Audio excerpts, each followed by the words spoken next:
नमस्कार दोस्तों, हेमंत एएलपी के यूट्यूब चैनल में आपका बहुत बहुत स्वागत है। दोस्तों, इस वीडियो में हम संस्कृत में एक प्रत्यय होता है जो बहुत महत्वपूर्ण होता है। अगर किसी भी एग्ज़ाम को आप दे रहे हैं, चाहे कंपटीशन एग्ज़ाम है, चाहे 6 to 12 आप पढ़ रहे हैं, तो अगर ल्यप प्रत्यय आपके संस्कृत में है, संस्कृत का कोर्स आपने लिया है, तो ज़्यादातर उम्मीद होती है कि ल्यप प्रत्यय से ही क्वेश्चन पूछे जाते हैं। तो ल्यप प्रत्यय को हम लोग इस वीडियो में एकदम डिटेल से पढ़ेंगे और कोशिश करेंगे कि ल्यप प्रत्यय के सारे कॉन्सेप्ट आपके क्लियर हो जाए। तो दोस्तों, बिना किसी देरी के चलिए वीडियो शुरू करते हैं। दोस्तों, सबसे पहली बात, ल्यप प्रत्यय का अर्थ क्या होता है। तो अगर आपसे कोई पूछे कि ल्यप प्रत्यय का अर्थ क्या होता है, तो आप बताएंगे कि ल्यप प्रत्यय का अर्थ होता है कर या करके। जैसे अगर कहीं पे कहा जाए जा कर, ठीक है, आकर, तो यहाँ पे कर का मतलब जो होता है वह ल्यप प्रत्यय होता है। तो अब यहाँ पे आपको कॉन्सेप्ट एक क्लियर कर दें, एक बहुत ही बड़ी दुविधा को क्लियर कर दिया जाए। एक अत्वा प्रत्यय होता है, उसका भी अर्थ कर या करके होता है, और ल्यप प्रत्यय का भी अर्थ कर या करके होता है। तो आखिर दोनों का अर्थ अगर कर या करके ही होता है, तो हम कहाँ पे ल्यप लगाएंगे और कहाँ पे अत्वा प्रत्यय लगाएंगे, इस चीज के कंफ्यूजन को चलिए आज हम दूर करते हैं। देखिए, अत्वा प्रत्यय जो होता है वह बिना उपसर्ग वाली धातुओं में लगता है। एग्जाम्पल फॉर, जैसे मान लीजिए अगर गम धातु है, गम धातु, गम का मतलब होता है जाना, तो गम धातु में कोई उपसर्ग नहीं लगा, और जहां पे कोई उपसर्ग ना लगा हो उस धातु में, जैसे लिखा है जाकर, मतलब गम धातु में आप अत्वा प्रत्यय लगाएंगे तो उसका मतलब होगा जाकर। जैसे दोस्तों, अगर कहा जाए मैं विद्यालय जाकर पढ़ता हूँ, क्या कहा जा रहा है, मैं विद्यालय जाकर पढ़ता हूँ, तो मैं का मतलब हो गया अहम, विद्यालय का मतलब हो गया विद्यालयम, अब जाकर का मतलब होता है गम। ठीक, गम माने जाना होता है, और कर का मतलब अत्वा भी होता है और ल्यप भी होता है। लेकिन चूंकि गम में कोई भी उपसर्ग नहीं लगा है, इसलिए यहाँ पे हम अत्वा प्रत्यय लगाएंगे, यानी गम में हम अत्वा प्रत्यय लगाएंगे। तो जब गम में अत्वा प्रत्यय लगाते हैं तो अत्वा के का लोप हो जाता है, बचता है त्वा, और गम के मा का लोप हो जाता है तो बचता है ग, यानी गत्वा हो जाता है। यानी अहम विद्यालयम गत्वा और पठान, अहम के साथ पठान। तो इस तरह से दोस्तों, अगर बिना उपसर्ग वाली धातु है तो वहां पे हम अत्वा प्रत्यय लगाएंगे। चलिए दूसरा उदाहरण हम देखते हैं। मैं घर आकर पढ़ता हूं, मैं मतलब अहम, घर मतलब गृहम, आकर का मतलब होता है आगम, यानी गम में आ उपसर्ग जो लगाएंगे तो आगम माने आना होता है। अब आगम में दोस्तों उपसर्ग है और आकर है, कर का मतलब अत्वा और ल्यप दोनों होता है, लेकिन चूंकि आगम उपसर्ग वाली धातु है तो यहाँ पे हम ल्यप लगाएंगे। क्या लगाएंगे, ल्यप लगाएंगे, यानी आगम में ल्यप प्रत्यय लगाएंगे तो ल्यप का या जो होता है शेष बचता है, और आ उपसर्ग वैसे का वैसे रहेगा और गम वैसे का वैसे रहेगा, तो आगम में हो जाएगा, यानी अहम गृहम आगम में पठान हो जाएगा। ठीक है, तो आगम में कभी कभी आगत भी होता है, उसको हम लोग आगे रूल में पढ़ेंगे। अब दोस्तों, सबसे इंपॉर्टेंट बात कि ल्यप प्रत्यय होता क्या है। दोस्तों, ये एक ऐसा प्रत्यय जिसके धातु के पहले उपसर्ग हो और धातु के बाद या शेष बचे, यानी ल्यप का या शेष बचता है, यानी धातु के बाद या रहे और धातु से पहले उपसर्ग रहे, ऐसे सारे के सारे प्रत्यय को हम क्या कहेंगे, ल्यप प्रत्यय कहेंगे। क्या कहेंगे दोस्तों, ल्यप प्रत्यय। देखिए, जो ल्यप प्रत्यय होता है और अत्वा प्रत्यय होता है, दोनों ऐसे प्रत्यय हैं जो अव्यय शब्द बनाते हैं, और दोनों ऐसे प्रत्यय हैं जो पूर्वकालिक क्रिया में लगते हैं। अब पूर्वकालिक क्रिया समझ लेते हैं, पूर्वकालिक कृदंत समझ लेते हैं। जैसे कहा जाए मैं विद्यालय जाकर पढ़ता हूं, तो यहाँ पे दोस्तों देखिए, जाना और पढ़ना दो क्रिया है। पहले काम हो रहा है जाने का और बाद में काम हो रहा है तो पढ़ने का। तो जो पढ़ने का काम हो रहा है वो तो मेन काम है, मुख्य क्रिया, लेकिन उससे पहले पूर्वकालिक, पहले वाले समय में जो क्रिया हो रही है उसे आप पूर्वकालिक कहेंगे, यानी यहाँ पे जाना जो है पूर्वकालिक क्रिया है। मैं घर आकर पढ़ता हूँ, तो मैं घर आकर पढ़ता हूँ में आना और पढ़ना दो क्रियाएं हो रही है, तो यहाँ पे आना जो है वह पूर्वकालिक क्रिया है। आशा करते हैं कि पूर्वकालिक क्रिया आप समझ गए होंगे, और आप यह भी समझ गए होंगे कि पूर्वकालिक क्रिया में ही अत्वा और ल्यप दोनों प्रत्यय लगता है। बस अत्वा और ल्यप दोनों प्रत्यय लगता है, बस आपको ध्यान देना है कि अत्वा प्रत्यय बिना उपसर्ग वाली धातुओं में लगता है और ल्यप प्रत्यय उपसर्ग वाली धातु। दोस्तों, अब देखिए, एक रूल जो है ल्यप प्रत्यय का यह होता है कि कहीं पर भी अगर दो धातु में, एक पा धातु और एक गा धातु, पा और गा ये दो धातुएं कहीं पर भी मिलेंगी, तो जो पा का आ है और गा का आ है वह बड़ी ई में क्या होता है, परिवर्तित हो जाता है। बाकी इसके अलावा कोई भी अकारांत वाला धातु मिलेगा वह वैसे का वैसे लिख दिया जाएगा, लेकिन दो धातुएं पा पी बन जाएगी, गा गी बन जाएगी, क्योंकि उसका आ बड़ी ई में यानी दीर्घ ई में क्या हो जाता है, परिवर्तित हो जाता है। देखिए, एक उदाहरण है, नी प्लस पा प्लस ल्यप, यानी प धातु में नी उपसर्ग और ल्यप प्रत्यय लगाने पे कौन सा शब्द प्राप्त होगा। तो आपको सबसे पहले यह पता है कि जो उपसर्ग है उसको सेम टू सेम वैसे लिख देंगे, नी हो जाएगा। और लेप का बचेगा क्या, या। बीच में आपका है पा, और अभी हमने बताया कि पा में आ जो निकलेगा वह आ बड़ी ई हो जाएगी, तो पा में बड़ी ई लगेगी तो पी हो जाएगी, यानी नी पी य, निपीय हो जाएगा। ठीक है, तो इस तरीके से नी प्लस पा प्लस लेप अगर किया जाए तो निपीय हो जाएगा। दूसरा उदाहरण देखते हैं, आ उपसर्ग प्लस नी धातु प्लस लेप प्रत्यय। तो दोस्तों देखिए, नी धातु तो हमें दो ही धातु से मतलब था, एक पा और एक गा। तो पा और गा के अलावा जितनी धातुएं होंगी वैसे के वैसे लिख दी जाएंगी, यानी यहाँ पे आ हो जाएगा और नी हो जाएगा और लेप का या बचेगा तो आ नी हो जाएगा। बस यह आपका खत्म हो गया।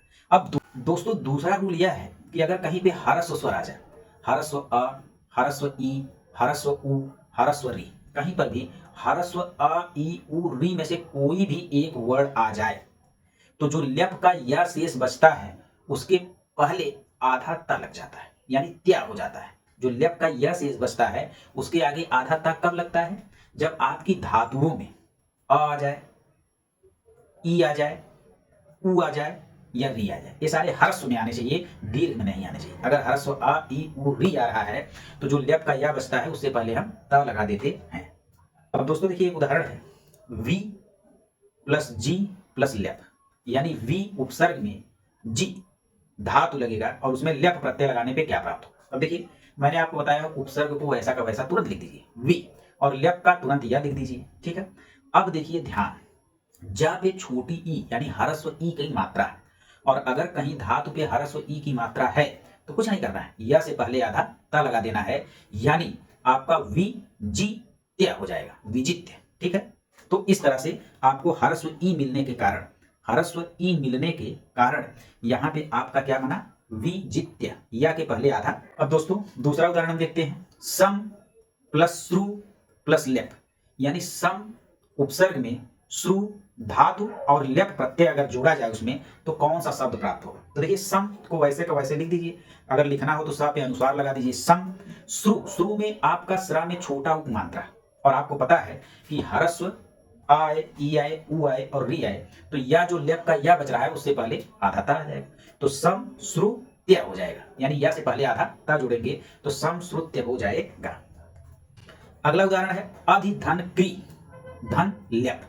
तो अधिधन क्री धन लेप में आप देखेंगे तो अधि उपसर्ग है, ठीक है, अधि को वैसे लिख दीजिए, लेप का या शेष बच जाएगा, ठीक है, लिख दीजिए। क्री में री है, छोटी री, ह्रस्व री, तो री अगर कहीं पे आएगा, आ कहीं पे आएगा, ई कहीं पे आएगा, उ कहीं पे आएगा तो या से पहले त हो जाएगा, तो यानी अधिकृत्य, अधिकृत्य हो जाएगा। तो दोस्तों यह रूल हम आशा करते हैं कि आप समझ गए होंगे। अगर नहीं समझे हैं तो वीडियो को थोड़ा सा पीछे करके इस रूल को आप समझ लीजिए कि ह्रस्व आ ई उ री अगर आएगा तो जो लेप का या बच रहा है उससे पहले आधा ता जुड़ जाएगा। दोस्तों अगला रूल क्या है, अगला रूल यह है कि अगर आपके धातु में दीर्घ री आ जाए, अगर धातु में दीर्घ री आ जाएगा तो वह ईर में बदल जाएगा, बड़ी ई और र ईर में बदल जाएगा। जैसे अगर एक उदाहरण हम देखें, उत धन त्रि धन लेप, उत धन त्रि ता में बड़ी री, त्रि धन लेप। तो देखिए दोस्तों उत का तो उत आ जाएगा उपसर्ग और लेप का या शेष बच जाएगा, कोई दिक्कत नहीं। अब बात होगी त्रि की, त्रि में ता है और दीर्घ री, और दीर्घ री आपका बनेगा क्या दोस्तों, दीर्घ री आपका बनेगा ईर, तो ता में बड़ी ई की मात्रा जुड़ेगी, ती हो जाएगा, यानी उत ती हो जाएगा, और उधर या बचा है और उसके बीच में रा आ रहा है, और यह जो रा हलंत होता है यह अपने आगे वाले पे जाके उड़नतुआ रा बन जाता है, यानी उत्तीर्य हो जाएगा। क्या हो जाएगा, उत्तीर्य हो जाएगा। दोस्तों आशा करता हूं कि आप समझ गए होंगे कि अगर कहीं पर दीर्घ री आए, क्या है, दीर्घ री आए किसी धातु के बाद में तो वह दीर्घ री क्या बन जाएगा दोस्तों, वह दीर्घ री बनेगा आपका ईर बनेगा, और ता में जब ईर जोड़ेंगे तो उत्तीर्य हो जाएगा। ठीक है दोस्तों, लेप प्रत्यय का अंतिम रूल यह है कि अगर धातु के अंत में म या ना आ जाए, अगर म या ना आता है तो इससे दो ठो बन सकते हैं, दोनों सही होंगे। पहला तो यह होगा कि म या ना का लोप ना हो, वैसे का वैसे लिख दिया जाए, और दूसरा होता है म या ना का लोप हो जाए। और जब म या ना का लोप हो जाता है तो आपको पता होना चाहिए कि जो लेप का या बचता है उससे पहले आधा ता आ जाता है। तो आप याद करिए कि जब हम पढ़े थे कि ह्रस्व आ, ह्रस्व ई, ह्रस्व उ और ह्रस्व री आएगा तो जो लेप का या बचेगा उससे पहले आधा ता लगा देंगे। वही सेम प्रोसेस मा और ना में भी, अगर माँ और ना का आप लोप किए तो जो लेप का या शेष बचेगा उससे पहले आप आधा ता लगा दीजिए, बस आपका सही हो जाएगा। और या तो आप माँ या ना का लोप मत करिए, क्योंकि आप कंपटीशन एग्जाम की तैयारी कर रहे हैं तो आपके एग्जाम में ऑप्शन में कोई भी आ सकता है, इसलिए आपको दोनों जानने की जरूरत है। तो हम इसको उदाहरण के द्वारा देखते हैं, एक उदाहरण देखेंगे और उससे दोस्तों देखिए, आ उपसर्ग हो गया, गम धातु हो गया और इसमें लेप प्रत्यय जोड़ना है। तो हम अपने भाषा में कहते हैं आ प्लस गम प्लस लेप। तो देखिए आ तो सेम टू सेम उतर जाएगा और लेप का यह सेम टू सेम उतर जाएगा, और गम के लास्ट में माँ आ रहा है, तो गम के लास्ट में माँ आ रहा है तो पहला रूल तो यही है कि हम माँ को रहने दें, लोप ना करें, तो गम वैसे लिख दीजिए तो आगम में हो जाएगा। अब दूसरा वही सेम टू सेम लोप करने वाला, आ प्लस गम प्लस लेप। अब इसमें हम क्या करेंगे, आ को सेम टू सेम लिख देंगे, या को लेप के या को लिख देंगे, ठीक है, कोई दिक्कत नहीं है।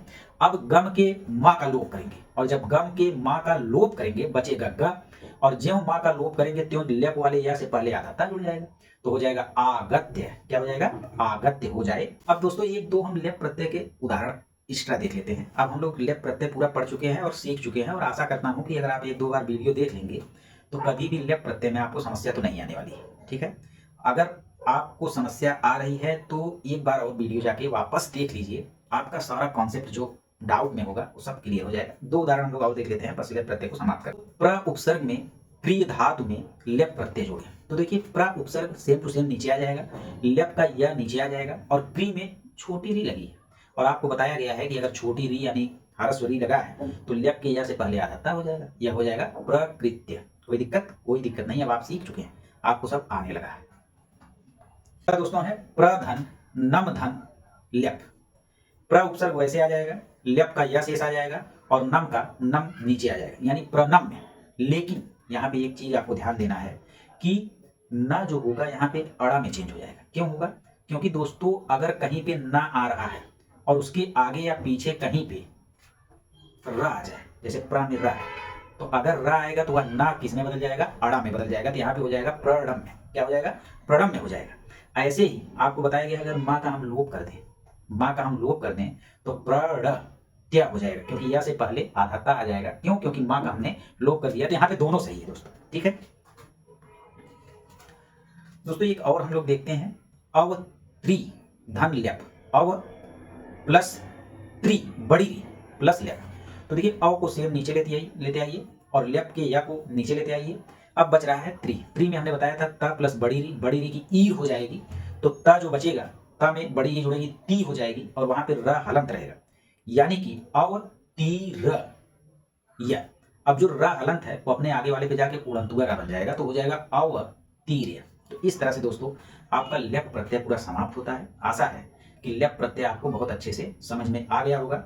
अगर आपको समझ में आ गया है तो वीडियो को लाइक करिए, शेयर करिए, दोस्तों से शेयर करिए, और ज़्यादा से ज़्यादा लोग जो है तक वीडियो को पहुंचाइए, ताकि मैं मोटिवेट होकर आपके लिए और अच्छे वीडियो ला सकूं। धन्यवाद दोस्तों।